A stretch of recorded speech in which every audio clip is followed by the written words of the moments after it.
All right, all you trash kickers, this is TBrown0065. Welcome back to another discussion episode here. Previously, I've covered YouTube's external links policy, where if the websites that you're linking to feature content that doesn't follow YouTube's community guidelines, you can get a strike on your channel. And I've explained why, in most instances, that I am against having that policy in place. Okay.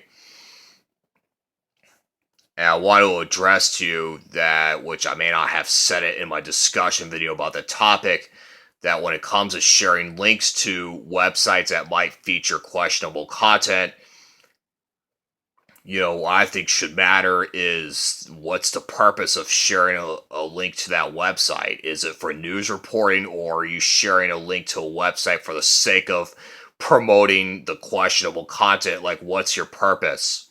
Okay.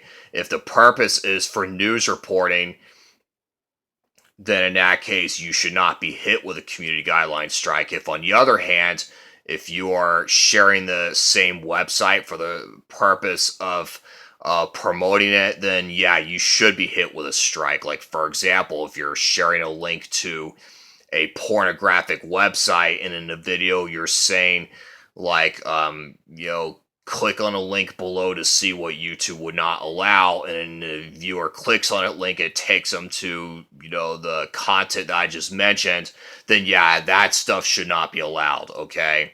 That stuff I can understand why YouTube would not allow, okay? So, but anyways, on to this topic. Now, what's this topic about specifically? It's about news channels. Okay. The question, I'm not talking about like CNN, MSNBC, Fox, so on and so forth. I'm not talking about those. I'm talking about news commentary channels specifically. Okay. I mean, sometimes I'll do a news commentary myself. But the question is, why do we have news commentary channels on YouTube?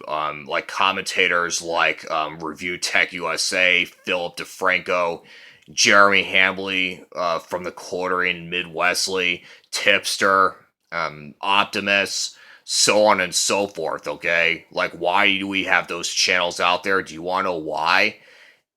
It's because it's to get news on events that you will not find anywhere else, okay?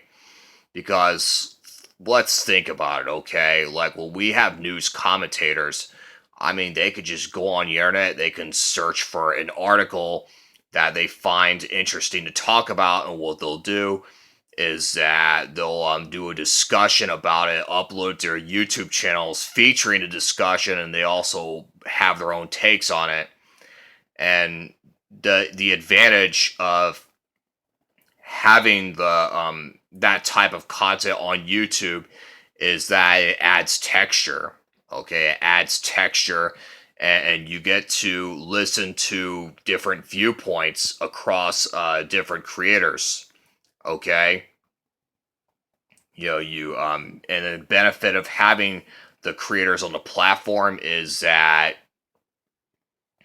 you get to hear news that legacy media doesn't cover, okay? Simply because their corporate donors pay them not to talk about the stuff, okay? And in fact, why do you think legacy media is dying? Okay, why do you think it's becoming less relevant? Well, do you want to know why? It's because people are sick of it. Okay, because nowadays with news outlets, all they do is they focus on attacking other people. They also use something as a scapegoat as to why something needs to be in place when they're not addressing a real problem. Simply because their corporate donors pay them not to talk about certain things, so on and so forth, okay? Basically corruption. All right, corruption is what it is. Okay, news media companies are now becoming more and more corrupt, and the problem is that it's like they're either like on the far left or they're on the far right of the political spectrum. Okay, they're not like they're not like in the middle of it where there's rationality and common sense. No, it's they're either on one side of the spectrum or they're on the other side. But either way, they don't rationalize um they don't rationalize a discussion.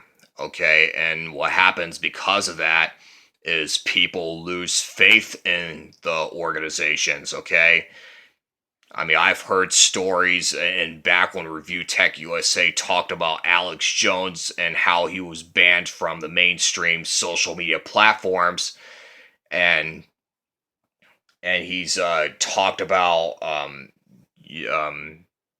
the stances that Phil Donahue and Ashley Banfield, who worked for MSNBC, how they were against the Iraq War. And, because of their stance on such topic, well, guess what? They were banned from MSNBC. Okay, they weren't allowed on air. So,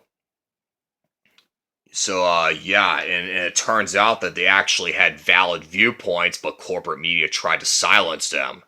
Okay, so what happens is that basically the way it is that it's they choose they choose the corporate donors choose what the reporters get to talk about or not get to talk about. Okay, and that's very sad. Okay, because they're not gonna address the elephant in a room. Okay, well, we have news commentators on social media, like the channels that I just mentioned. Well, guess what? They focus on like what the real problem is, and focus as in like addressing the real problem. Okay, not focus as in like promoting the problem. Okay. And what happens is when we have news commentating channels on YouTube, what happens is people can actually become more educated in terms of why certain things are happening. Okay, here's the question for you: what do you think is going to happen if YouTube decides that news commentary channels are no longer allowed to thrive on the platform? What do you think is going to happen then? Well, you want to know what's going to happen is people are just not going to go to YouTube anymore. They're going to go to other places to watch news content.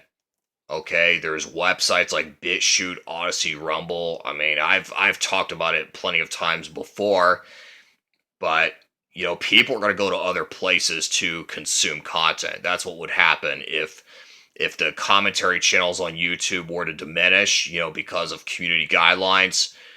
People are not going to trust YouTube when it comes to reliable information. I know some of you can argue that, there's commentary channels out there that are dedicated to, spreading dangerous misinformation.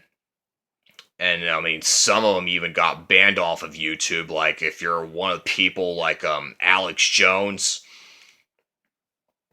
even though I honestly don't think, I mean, minus, I mean, if it weren't for his conspiracy theories about the Sandy Hook incident, where he claims that the people who are affected by such incident are crisis actors. If it weren't for those conspiracy theories, then Alex Jones should not have been taken off the platform. Okay, I mean, I say that because it's disrespectful to the people who were affected by such incident, and because of Alex Jones's conspiracy theories, the people who are affected became targets for harassment.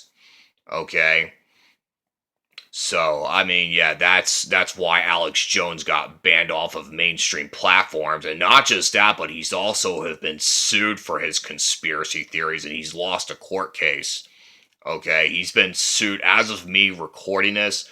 He's got sued 4 times by the people who are affected by the Sandy Hook incident. 4 times, and he's lost all of them. Okay? So, I mean, yeah, some of you can argue that, news commentary channels on YouTube could also be a hotbed for putting out dangerous misinformation. I mean, that does happen, but most commentary channels are not like that, okay? Most of them are good people, and what they'll do is they'll just, express their takes about a certain topic, and they also provide links to, news articles, so that way viewers can gain more information about the topic. And the benefit of featuring links to news articles is that it adds credibility to your discussion. When you're doing a news commentary and you provide a link in the description, the benefit of that is you're letting viewers know that's where you got the information from. And even if it's an article that might feature like footage that might infringe upon YouTube's community guidelines, like say if there's a news article that's being linked to that has like a gruesome video, like where there's lots of blood and guts, and the news article focuses on like, talking about the terrible injury that a particular person has faced. I think the link should be allowed, okay? Because it's focusing on, I mean, yes, even though there may be some questionable content in the article itself, but the article focuses mainly on, doing a commentary. It focuses on news reporting about the terrible injury that somebody faced, okay? And YouTube, if you're like with your external links policy in place, if you take those away and issue strikes on people's channels, you want to know what's going to happen is you're gonna end up taking away the news commentary channel's credibility.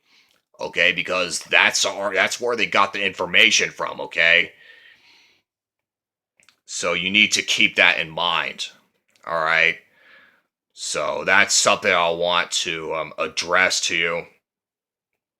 So yeah, the reason why we have news commentary channels on social media is so that we can get news that news media outlets would not cover. Okay? And which I think it's actually a good thing that news commentators actually cover that stuff, because yeah, news media companies get paid not to talk about certain things, and you want to know what's going to happen because of that is they're going to use something as a scapegoat, and then that's only going to make things worse. Okay, they'll go after something that should not be targeted, and it's just going to be a mess. Okay, so. Anyways, yeah, this is TBrown0065. Make sure you subscribe if you're brand new around here. I also have a PayPal link in the description for anyone who wants to help out on revenue. Make sure you hit the like button if you enjoyed this discussion. I also encourage you to share this video on social media so that way more people will watch it. And also hit the notification bell so you do not miss another upload from me. As always, thank you for watching this, and thank you for listening to me, talk about important stuff like this. And I seriously hope that all of you have a good one.